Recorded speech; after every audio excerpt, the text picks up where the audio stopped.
Something's wrong with that kid. His head don't work, it never did. You better not cross his path. He's a chain-smoking alcoholic sociopath.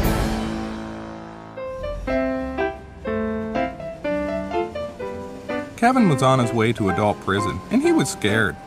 Being locked in a cage wasn't what frightened him, since he'd already spent almost half his life in and out of juvenile halls and mental health facilities because of his anger issues and problems dealing with authority. He was scared of the older convicts. They looked pretty mean, and Kevin was intimidated by them. Kevin had heard stories from some of the ex-cons he used to go drinking with when he was 11 that if people weren't afraid of you in jail, then they'd take advantage of you. Just like they did to his old man whenever he was in the joint. Kevin sure didn't like the sounds of that. He figured he'd better make the other inmates afraid of him, right quick. The first thing the lousy screws did to Kevin was to make him and all the other new prisoners take off their clothes and have a group shower. Kevin got as far as taking off his shirt, then he froze with self-conscious fear. He didn't much like the idea of being naked in front of a bunch of other men because of what his father had taught him about people like that. Bible says homos is wrong. So instead of taking off his pants, Kevin rushed one of the guards and cranked him a real sweet one in the kidney. Kevin was hoping to put the boots to him, but before he could lift his foot, one of the other guards hit him with his nightstick right in the back of the head. When Kevin came to, he was in a small room with really soft walls, wearing just his underwear. It was the room where they kept the violent sociopaths. Kevin knew this because it looked just like the ones in all the juvenile halls and mental institutions where he'd spent most of his teen years. Kevin sure wished he had some smokes and prescription cough syrup to help pass the time, but since he didn't, he figured he might just as well get some more rest. Kevin curled up and went to sleep. Kevin dreamed about smoking. Then he dreamed about drinking cough syrup. Then he dreamed about smoking and drinking cough syrup. Then he dreamed about what it would be like to be 75 feet tall with chainsaws instead of hands that he could use to lop the heads off of all his betrayers. Kevin had this dream a lot, and it was his favorite, because he was insane. One of the conditions of Kevin's jail time was that he visit the prison psychiatrist 3 times a week. Most prisoners only had to go once. That's because most prisoners were a lot more stable than Kevin. Good morning, Kevin. My name is Mr. Franklin, and I'm here to help you. Kevin wasn't much in the mood for any help. That's good, Kevin. Expressing your emotion is a positive issue-oriented response. In this office, you are free to express whatever is on your mind. There are no barriers and no judgments. Kevin liked the idea of no barriers and no judgments, and he really liked the idea of expressing whatever was on his mind. Unfortunately for Mr. Franklin, Kevin had been thinking about throwing his coffee mug at him. It was a good thing for Mr. Franklin that Kevin's dad had never played catch with him, or any other game for that matter. I've studied the court documents from your trial, and despite what the judge, the prosecution lawyers, your parole officer, the teachers and students at your school, and your parents said, I don't think you are a worthless, lost cause. So let's talk about your parents. What kind of people were they?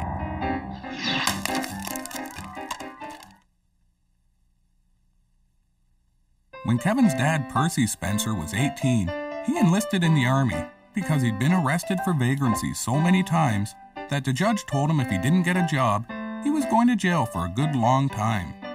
Up yours, prick.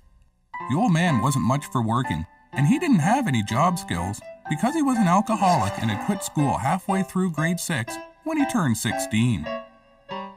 The first day of boot camp was really hard. You are all worthless, putrid pieces of scum that have been handed the sorry task of trying to mold into men. Most of you won't last, and the ones that do are gonna hate me anyway. Shut your hole, I got a headache from drinking. Percy still had a few things to learn about Army life. After he hit the drill sergeant, they put him in a metal shed out in the middle of a field for 6 hours to try and sweat some sense into him. When the guards opened the door to see if he'd learned his lesson, he kicked one of them right in the crotch and ran towards the fence to escape. But because Kevin's dad had been a heavy smoker since he was 7.5 years old, He only made it halfway to the fence before he had a stroke. While he was recuperating in the hospital, he broke into the medicine cabinet and stole a bunch of morphine and Percodan. Then he went AWOL, sold the drugs to some teenagers, and went on a 3-week drinking binge.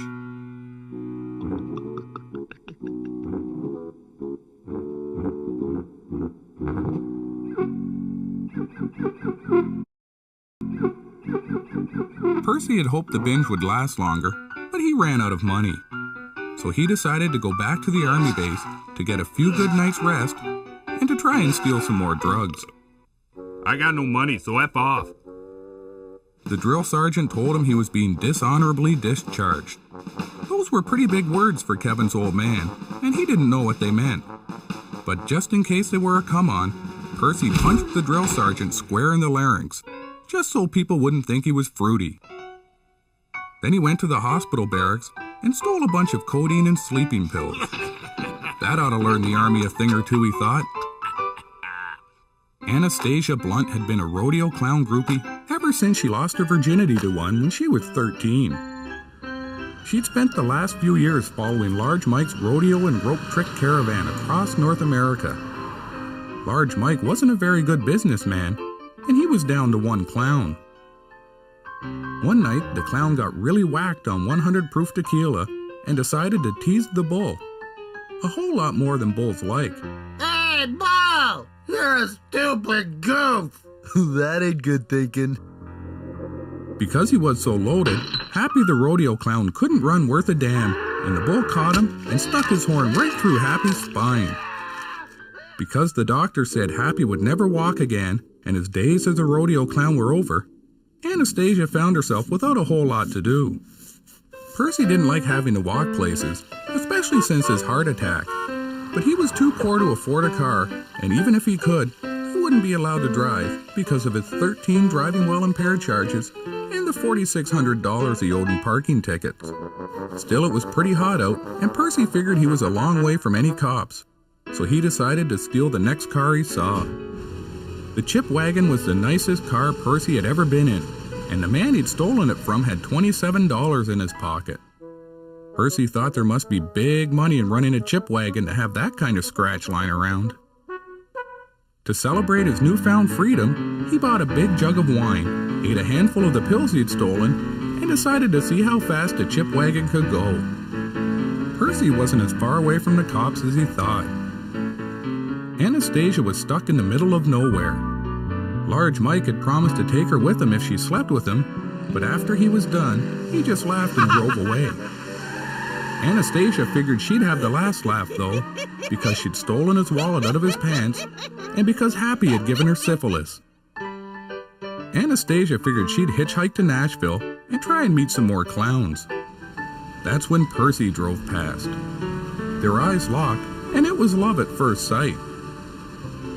Then a bunch of police cars drove past her. Maybe it was just the codeine and wine talking, but Percy was in love. He decided to ask the woman to marry him. You're so pretty you make a man want to do it regular with you. You in? I got syphilis. Who don't?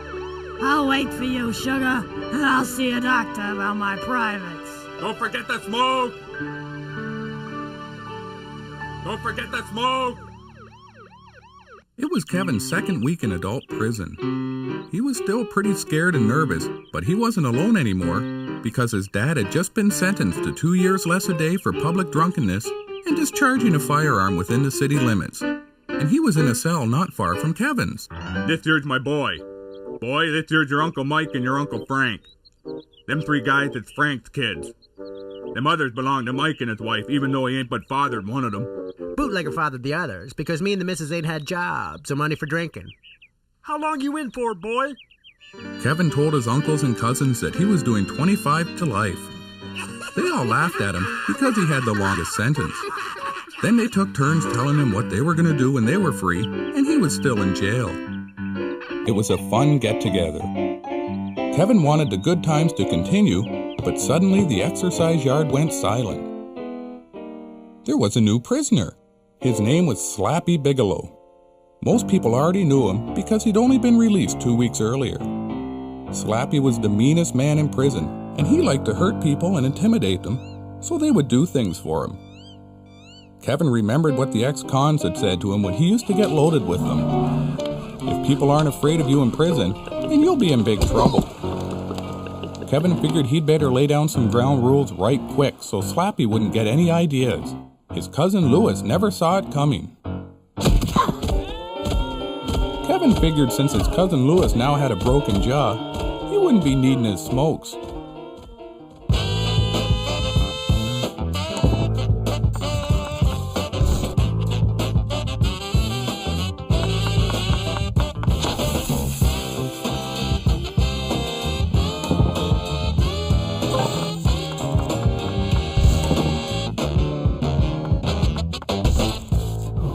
Play the new Simpsons event in Monopoly Go today.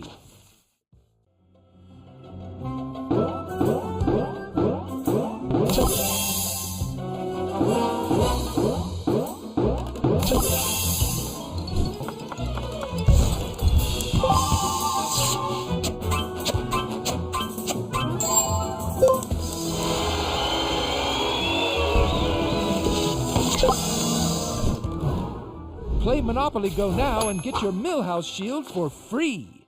It was the middle of the summer and Percy Spencer was being released from prison. Percy and Kevin's mom had written letters to each other almost every day, which wasn't as big a deal as it might seem because neither one of them knew a lot of words, so the letters were pretty short. Kevin's dad got all his clothes back and the prison warden gave him $50 release money. I swear I ain't never going back. My syphilis is gone. Mine too. You got any smokes? Yeah. Come on. It's time you and me done some living. Percy decided to spend his money on the woman he loved to thank her for all the smokes and illegal liquor she had brought him while he was in jail. $50 doesn't go a long way, and pretty soon they were down to their last $2. Kevin's parents decided to spend the money on Nevada tickets, aiming to win a nice little chunk of pocket change. But all the tickets were losers. So instead of thinking about getting jobs, Kevin's mom faked she was having a stroke. And when the cashier went to help her, Kevin's dad cleaned out the till and took a few packs of smokes, some porno magazines, and a hairbrush and compact set for the woman he loved.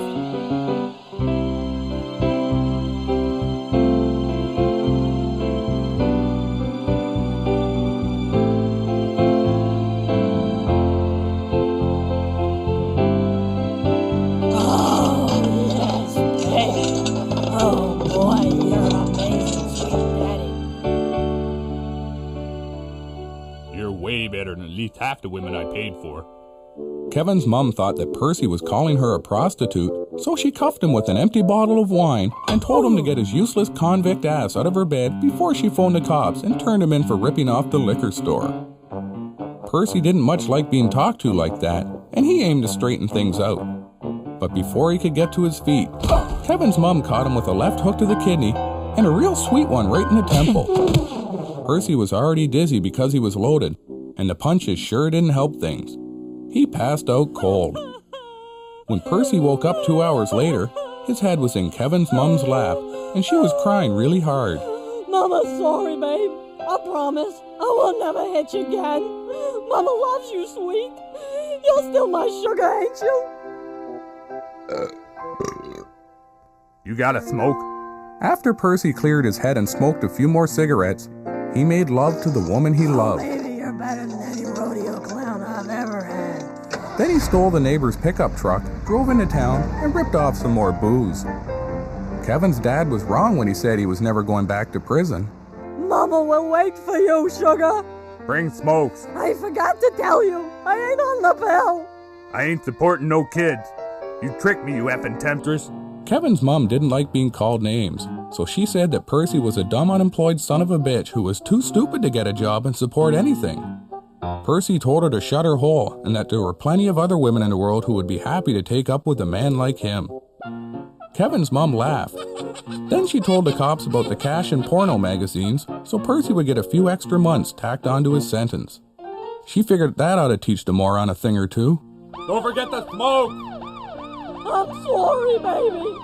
love you! Don't take my baby! Kevin's mom was so upset that she threw a bottle of rye right through the back window of the police cruiser.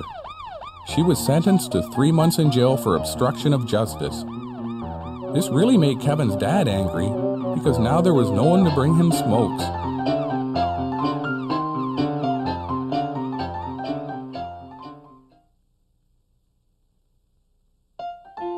It was visiting day at prison, and Kevin's mom was excited because she hadn't seen her son and husband in almost a month. She was supposed to visit every week, but because of her drinking, a lot of times she just forgot to go.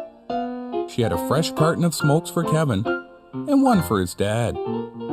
Uncle Mike and Uncle Frank's wives were there too, and almost all of their kids, except for the ones who were in different prisons. It was the first time Kevin had ever been to a family reunion, and he thought it was really fun. Kevin especially liked the potato sack race and the softball game, even though he struck out every time, and his dad kept laughing and calling him a useless idiot. Why don't you hit the damn ball and quit embarrassing the family, you stupid effing freak? That was the kind of thing that would bother most kids, but Kevin was pretty much used to it.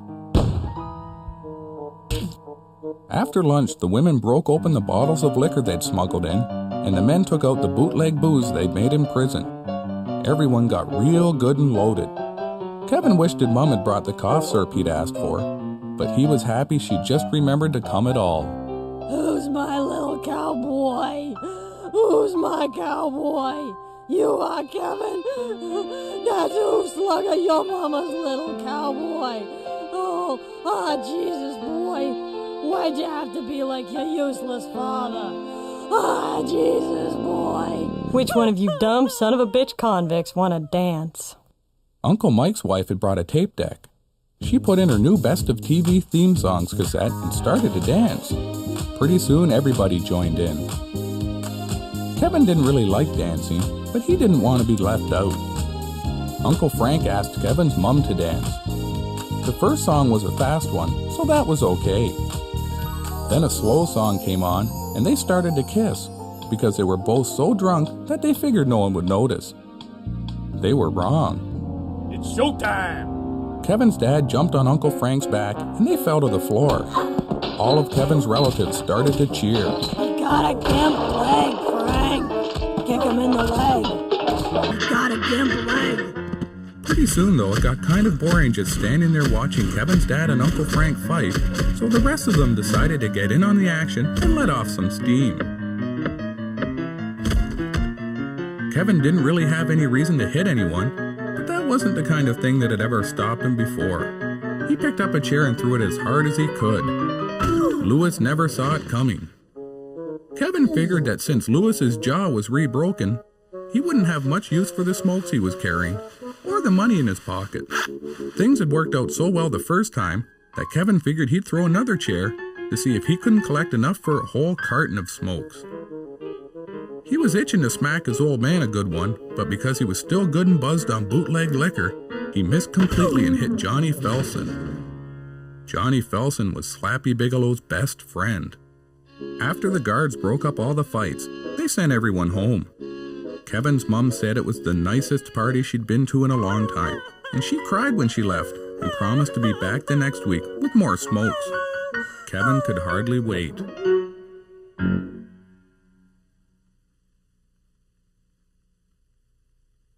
I have to tell you, Kevin, I'm excited. The more I discover of your childhood, the more I am convinced that beneath your troubled exterior lies a young man crying out for the loving embrace of a father figure. Let me be that father figure you never had. Let me play catch with you and teach you how to tie a tie. I want to give you unconditional love. Kevin didn't understand a lot of the big words, but he pretended he did, so Mr. Franklin wouldn't think he was a moron. Besides, thought Kevin, it was a whole lot safer in Mr. Franklin's office, now that Slappy was looking to tear him a new one for hitting his best friend with a chair.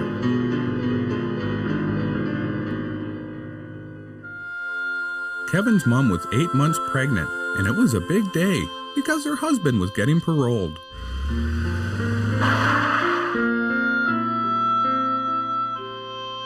I ain't got no money, so F off.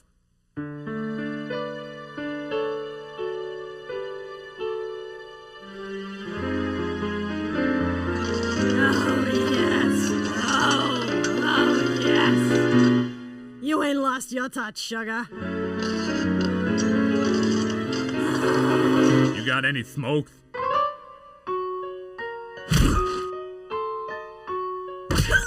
I've been thinking, what, because of the extra child support and me loving you, we ought to get hitched.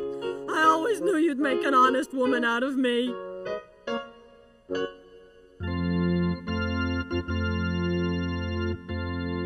You in, Percy? I sure as hell sweet F&M. Aw, you're my angel sent from heaven, baby. So how's about it, Anastasia? You want to unbastard your upcoming bundle of joy? I do.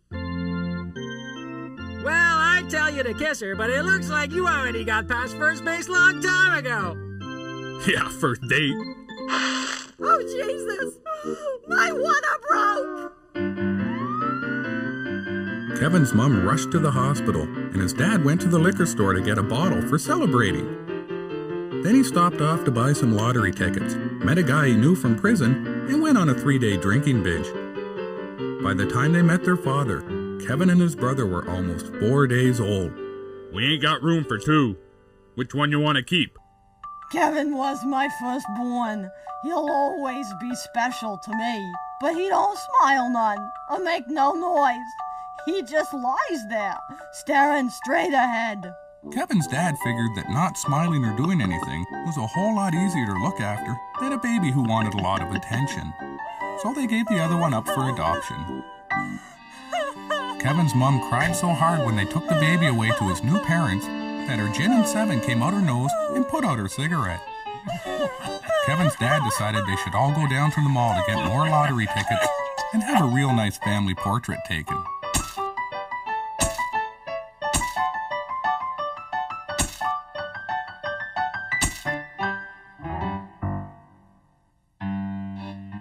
Even then you could see he weren't right in the head. It was the end of Kevin's first month in adult prison, and things were going pretty well so far. The other prisoners pretty much left him alone, mostly because there was a lot of publicity surrounding Kevin's trial, and just about everyone knew he was sociopathically insane. Everyone except Slappy Bigelow. Slappy was pretty sore at Kevin for hitting his best friend in the head with a chair, and figured it was time for Kevin to learn just who was boss. Slappy was really giving it to Kevin. Kevin's imaginary friend, Alan the Magic Goose, told Kevin that he shouldn't let himself be pushed around like that. Let him a good one, Kevin. Kevin really wanted to slug Slappy right in the throat, but Slappy was a whole lot bigger than him. Kevin figured he'd bide his time. Later that day, when all the other prisoners of his cell block were in the common room watching Baywatch, Kevin snuck into Slappy's cell and set it on fire. Kevin figured that ought to learn the ignorant prick a thing or two. You are a genius, Kevin Spencer, and now you must sleep. Maybe life in prison wasn't going to be so bad after all. Leastwise, not for me, thought Kevin.